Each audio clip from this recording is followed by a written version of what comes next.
રાજકોટથી પકડાયો નકલી પોલીસ, રેડ કરવા જતા લોકોએ ચખાડ્યો મેથી પાક।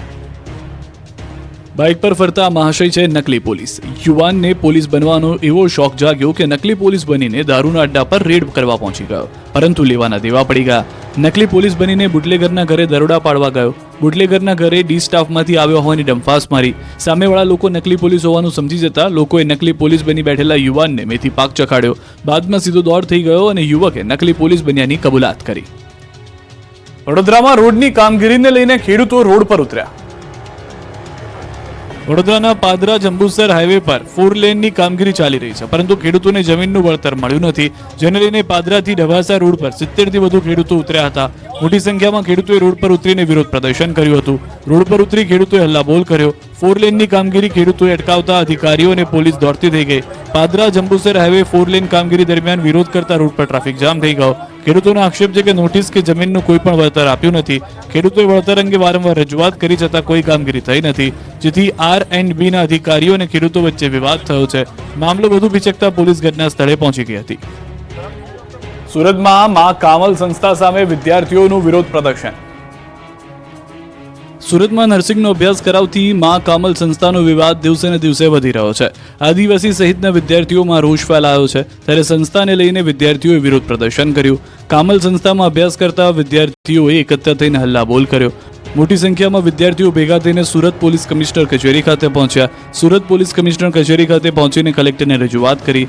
મા કામલ ફાઉન્ડેશનના સંચાલકો સામે વિદ્યાર્થીનીઓ દ્વારા કાર્યવાહી કરવા માંગ કરી છે। વિદ્યાર્થીઓનો આક્ષેપ છે કે વિદ્યાર્થીનીઓને પરીક્ષા આપવા બેંગ્લોર મોકલાય છે। વિદ્યાર્થીનીઓને બેંગ્લોર પરીક્ષા આપીને પરત આવે પછી ફેલ કરાય છે। નાપાસ કર્યા બાદ પણ તેમને પૈસા પરત આપતા નથી। નર્સિંગના કોર્સની 3 વર્ષની ફી 2.5 થી 3 લાખ રૂપિયા લેવામાં આવે છે, ત્યારે વિદ્યાર્થીઓએ ન્યાયની માંગ કરી છે। અમરેલી નગરપાલિકામાં રાજકીય ભડકો, ભાજપના સભ્યોએ જ પ્રમુખ વિરુદ્ધ મૂકી અવિશ્વાસની દરખાસ્ત। ભાજપ શાસિત અમરેલી નગરપાલિકામાં લાંબા સમયથી ચાલી રહેલો આંતરિક વિવાદ હવે જાહેર થઈ ગયો છે। અમરેલી નગરપાલિકાના પ્રમુખે એજન્ડા બોલાવ્યા બાદ અચાનક બેઠક મુલતવી રાખતા હોબાળો મચી ગયો। ભાજપના સભ્યો વચ્ચે લાંબા સમયથી ભારે લાગણી જેવી સ્થિતિ હતી, જેનો ભડકો થયો। ભાજપના જ સભ્યોએ આજે પાલિકા પ્રમુખ સામે નારાજગી વ્યક્ત કરતા ભાજપના કુલ 34 સભ્યોમાંથી 18 સભ્યોએ અવિશ્વાસની દરખાસ્ત ચીફ ઓફિસરને આપતા રાજકીય વાતાવરણ ગરમાયું હતું। માહિતી અનુસાર ગત 17 ઓક્ટોબરના રોજ અમરેલી નગરપાલિકાના પ્રમુખે સામાન્ય સભા માટે એજન્ડા બનાવ્યો હતો, પરંતુ અચાનક જ બેઠકના 20 કલાક અગાઉ ગેરબંધારણીય રીતે બેઠક મુલતવી રાખી, જેના લીધે ભાજપના સભ્યોમાં ભારે નારાજગી જોવા મળી। અમરેલી નગરપાલિકામાં મનસ્વી રીતે વહીવટ ચાલી રહ્યા હોવાના પણ આક્ષેપ કરવામાં આવ્યા। સામાન્ય સભાની બેઠક અચાનક મુલતવી રાખી એક તરફી અને મનસ્વી રીતે નિર્ણય લીધો। અમરેલી પાલિકા પ્રમુખ દ્વારા સંદર્ભ પત્ર લઈને તમામ સભ્યોને રૂબરૂ બજવણી કરવા માટે નીકળ્યા હતા। બેઠક મુલતવી રાખવાનો તેમનો આ નિર્ણય તદ્દન ભૂલ ભરેલો અને ગેરબંધારણીય ગણાવ્યો। આ ઉપરાંત અંદાજે 2 કરોડનો બિનજરૂરી ખર્ચ કરી સંસ્થાને નુકસાન પહોંચાડ્યાનો આક્ષેપ છે। આ ઉપરાંત તેમણે અમરેલી નગરપાલિકામાં આવશ્યક સેવાઓ સિવાયના તમામ ખર્ચ અટકાવી દેવા માટે રજૂઆત કરી। ભાજપની આંતરિક નારાજગી અને વિખવાદ જોતા આગામી દિવસોમાં અમરેલીના રાજકારણમાં નવા જૂનીના એંધાણ વર્તાશે એવું લાગી રહ્યું છે। ખંભાત નગરપાલિકામાં 8 સભ્યોના રાજીનામા। ખંભાત પાલિકામાં જૂથવાદ ચરમસીમાએ પહોંચ્યો। પૂર્વ પાલિકા પ્રમુખ કામિની ગાંધીનું પણ રાજીનામું, ઉપપ્રમુખ કારોબારી ચેરમેનને પણ આપ્યું રાજીનામું। ભાજપના મેન્ડેટ પર ચૂંટાયેલા 8 સભ્યોના રાજીનામા। ભાજપને સભ્યોને મનાવવા શરૂ કર્યા છે પ્રયાસ। જિલ્લા હોદ્દેદારોની સભ્યો સાથે બેઠક।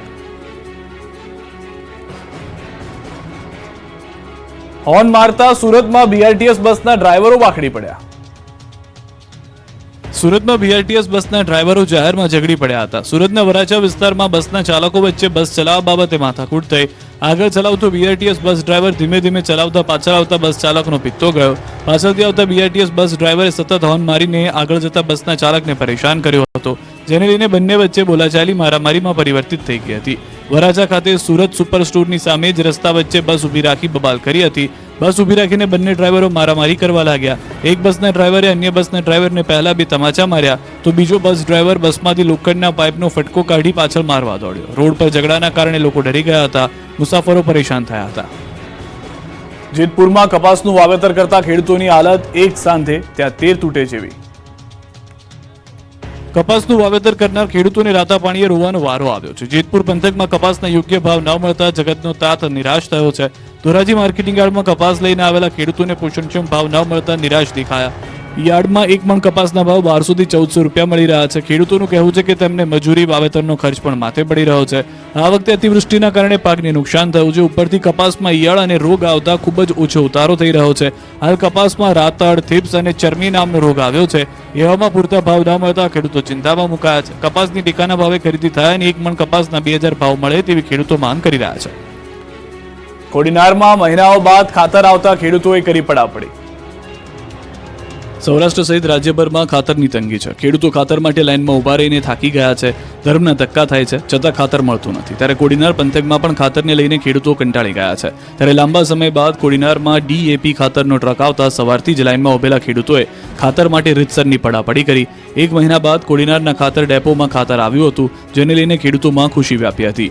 ખેડૂતોના ચહેરા મલકાયા હતા. ખાતર લેવા આવેલા મોટી સંખ્યામાં ખેડૂતોએ જાણે બીજી વાર ખાતર નહીં મળે તે રીતે લૂંટફાટ મચાવી હતી. મહિલાઓએ પણ ખાતર માટે પડાપડી કરી હતી. ખાતર ડેપો બહાર બે લાઈન લગાવી દીધી હતી. ખાતર વિતરણ કરતા વિતરકને પરસેવો છૂટી ગયો હતો. ગુજરાતમાં જામ્યો શિયાળો. ઉત્તર ભારતની હિમવર્ષાની અસરથી ગાંધીનગર બન્યું ઠંડુગાર. હવે ઠંડીનો કાતિલ રાઉન્ડ શરૂ થશે. ગુજરાતમાં ઠંડી ધીમે ધીમે જમાવટ કરી રહી છે. હાલ રાજ્યમાં મોડી રાત્રે અને વહેલી સવારે જ ઠંડીનો ચમકારો અનુભવાય છે. 8 શહેરોમાં સરેરાશ લઘુત્તમ તાપમાન 16 ડિગ્રીથી નીચે નોંધાયું હતું. 11.8 ડિગ્રી સાથે ગાંધીનગરમાં સૌથી વધુ ઠંડી હતી. ગાંધીનગર 11.8 ડિગ્રી સાથે ઠંડુગાર તેમજ અમદાવાદમાં 16 ડિગ્રી તાપમાન નોંધાયું તો કેશોદમાં 14 ડિગ્રી તાપમાન નોંધાયું. ડીસામાં 14.3, વડોદરામાં 14.8 અને નલિયા અને અમરેલીમાં 15.2 ડિગ્રી તાપમાન નોંધાયું. અત્યારે ઉત્તર ભારતના પહાડી વિસ્તારો પરથી વેસ્ટર્ન ડિસ્ટર્બન્સ પસાર થઈ રહ્યું છે, ત્યારે બરફવર્ષા ચાલુ થઈ ગઈ છે. તેની અસર ગુજરાતમાં જોવા મળી રહી છે. હવામાન વિભાગની આગાહી મુજબ આગામી 2-3 દિવસમાં તાપમાનમાં વધુ ઘટાડો થશે અને હવે રાજ્યમાં કાતિલ ઠંડી પડવાનું શરૂ થશે. એટલે ગુજરાતીઓ કડકડતી ઠંડી માટે તૈયાર રહેજો. ગુજરાત યુનિવર્સિટીમાં ફરજિયાત હેલ્મેટના અમલનો થયો ફિયાસ્કો. રાજ્યમાં વધતા જતા અકસ્માતને લઈ હાઈકોર્ટ દ્વારા હવે સરકારી કચેરીઓ અને શૈક્ષણિક સંસ્થાઓમાં હેલ્મેટ પહેર્યું હોય તેવા જ બાઇક ચાલકોને પ્રવેશ આપવા આદેશ કરાયો છે. કાયદાનું ઉલ્લંઘન કરનાર વ્યક્તિ સામે કાયદેસરની કાર્યવાહી કરવાનો આદેશ કરાયો છે. પરંતુ સરકારી કચેરીઓ હોય કે કોલેજ, બધા જ હાઈકોર્ટના આદેશને ગોળીને પી ગયા છે. કેમ કે ક્યાંય ફરજિયાત હેલ્મેટનો અમલ થતો નથી. અમદાવાદની ગુજરાત યુનિવર્સિટીમાં પણ કર્મચારીઓ અને વિદ્યાર્થીઓ હેલ્મેટ વગર બિંદાસ પ્રવેશ કરી રહ્યા હતા. નિયમોનું ઉલ્લંઘન કરનારાઓને ન તો કોઈ રોકનારું હતું, ન તો કોઈ ટોકનાર હતું. વિદ્યાર્થીઓ હોય કે પ્રોફેસર, અન્ય કોઈ કોલેજ કર્મીઓ તમામ હેલ્મેટ વગર જ દેખાયા. નવાઈની વાત તો એ છે કે હેલ્મેટ ફરજિયાતના અમલથી ગેટ પર સિક્યુરિટી ગાર્ડ જ અજાણ જોવા મળ્યા. જ્યારે હેલ્મેટ કેમ નથી પહેર્યું તે અંગે સવાલ કરતા વિદ્યાર્થીઓ અને કર્મચારીઓએ હેલ્મેટ નહીં પહેરવાના હજારો બહાના આપ્યા. આ રીતે ગુજરાત યુનિવર્સિટીમાં હેલ્મેટના અમલનો ફિયાસ્કો થયો છે. સુરતીઓ ટ્રાફિકના નિયમોનો ભંગ કર્યો તો લાયસન્સ થશે રદ. 700 લોકો દંડાયા. સુરતીઓ ટ્રાફિકના નિયમો પાળવાની આદત બનાવી લેજો, નહીતર લાયસન્સ રદ થઈ જશે. ટ્રાફિકના નિયમો ન પાળતા વાહન ચાલકો સામે ટ્રાફિક પોલીસે લાલ આંખ કરી છે. સુરત ટ્રાફિક પોલીસ એક્શન મોડમાં જોવા મળી. પોલીસે નિયમોનો ભંગ કરતા 400 જેટલા વાહન ચાલકોના લાયસન્સ રદ કરવા આરટીઓને રિપોર્ટ કર્યા. નો એન્ટ્રીમાં પ્રવેશ કરતાએ દારૂનો નશો કરી વાહન હંકારતા ચાલકો સામે કાર્યવાહી કરવા રિપોર્ટ કરાયો. છેલ્લા 1 અઠવાડિયા દરમિયાન 700 જેટલા વાહન ચાલકો સામે દંડાત્મક કાર્યવાહી કરાઈ. રોંગ સાઈડમાં આવતા વાહન ચાલકો સામે કાર્યવાહી કરાઈ. બીજી તરફ સુરત પોલીસ કમિશનર પણ ટ્રાફિક સમસ્યા નિવારવા જાતે રોડ પર ઉતર્યા. પોલીસ કમિશનરે અધિકારીઓના રોડ પર જ લીધા ક્લાસ. ટ્રાફિક સર્કલનો ટૂંકા કરવા પોલીસે કમિશનરને આદેશ આપ્યા. રોડ પરના દબાણો દૂર કરવા પણ અપીલ કરી હતી. આ તરફ સુરતની વીર નર્મદ સાઉથ ગુજરાત યુનિવર્સિટીમાં પણ ફરજિયાત હેલ્મેટના નિયમોનો ઉલાળ્યો થયો. યુનિવર્સિટીમાં વિદ્યાર્થીઓને હેલ્મેટ ફરજિયાત પહેરવા આદેશ કરાયો. ત્યારે વિદ્યાર્થીઓમાં હેલ્મેટ પહેરવા અંગે ખુદ યુનિવર્સિટીના વાઇસ ચાન્સેલર રસ્તા પર ઉતર્યા. વાઇસ ચાન્સેલર કિશોરસિંહ ચાવડાએ યુનિવર્સિટીના ગેટ પર ઉભા રહી વિદ્યાર્થીઓને હેલ્મેટ પહેરવા સમજાવ્યા હતા. કેમિકલ માફિયાઓના ત્રાસે સુરતની ઉધનાની ખાડી બની ગઈ છે ઝેરી. સુરતના ઉધનામાં ખાડીમાં ઝેરી કેમિકલ યુક્ત પાણી છોડવાને લઈને વિવાદ ઉભો થયો છે. ઉધના ભાજપના કોર્પોરેટર સોમનાથ મરાઠાએ આરોપ લગાવ્યો છે કે પાલિકાના ઉધના ઝોનના અધિકારીઓની મિલીભગતથી ખાડીમાં કેમિકલ યુક્ત પાણી છોડવામાં આવે છે. મનપાએ 105 યુનિટ ધારકોને નોટિસ આપી છે. તેમ છતાં કેમિકલ યુક્ત પાણી ટ્રીટ કર્યા વગર જ બારોબાર છોડી દેવાતું હોવાનો આક્ષેપ થઈ રહ્યા છે. ત્યારે પાલિકાએ પ્રદૂષણ ફેલાવનાર સામે કડક હાથે કાર્યવાહી હાથ ધરી છે. ઉધના ઝોનમાંથી આવા 140 યુનિટ ધારકો મળી આવતા તમામને નોટિસ ફટકારાઈ. જ્યારે 42 એકમોને સીલ કરવામાં આવ્યા. જોકે કોર્પોરેટરે જવાબદાર અધિકારી સામે પણ કાર્યવાહીની માંગ કરી છે. દિવાળીના 20 દિવસના વેકેશનમાં ગુજરાતના પ્રવાસન સ્થળો પ્રવાસીઓથી છલકાયા. 61 લાખથી વધુ પ્રવાસીઓ પહોંચ્યા. દેશ વિદેશના સહેલાણીઓમાં ગુજરાતના પ્રવાસન ક્ષેત્રો પ્રત્યે અનેરું આકર્ષણ છે. દિવાળીના 20 દિવસના વેકેશન દરમિયાન ગુજરાતના પ્રવાસન સ્થળોએ પ્રવાસીઓથી છલકાયા છે. માત્ર 15 દિવસમાં જ 61 લાખથી વધુ પ્રવાસીઓએ વિવિધ પ્રવાસન સ્થળોની મુલાકાત લીધી, જેથી પર્યટન સ્થળોની તિજોરી છલકાઈ છે. આ વર્ષે દિવાળીની રજાઓ દરમિયાન તારીખ 26 ઓક્ટોબરથી 15 નવેમ્બર 2024 સુધી 20 દિવસના સમયગાળામાં રાજ્યના 16 પ્રવાસન આકર્ષણો અને યાત્રાધામની 61,70,716 લોકોએ મુલાકાત લીધી. ગુજરાતના પ્રસિદ્ધ યાત્રાધામ અને મંદિરોમાં સૌથી વધુ દ્વારકામાં 13 લાખથી વધુ લોકો દર્શનાર્થે આવ્યા હતા. 20 દિવસમાં કેવડિયામાં 4.90 લાખ પ્રવાસી, પાવાગઢમાં 8.92 લાખ, અંબાજીમાં 12.8 લાખ, સાસણમાં 1.13 લાખ, સોમનાથ મંદિરે 8.66 લાખ પ્રવાસીઓએ મુલાકાત લીધી. તો કચ્છના રણોત્સવમાં 2023-24માં 7.42 લાખ પ્રવાસીઓએ રણોત્સવની મુલાકાત લીધી છે.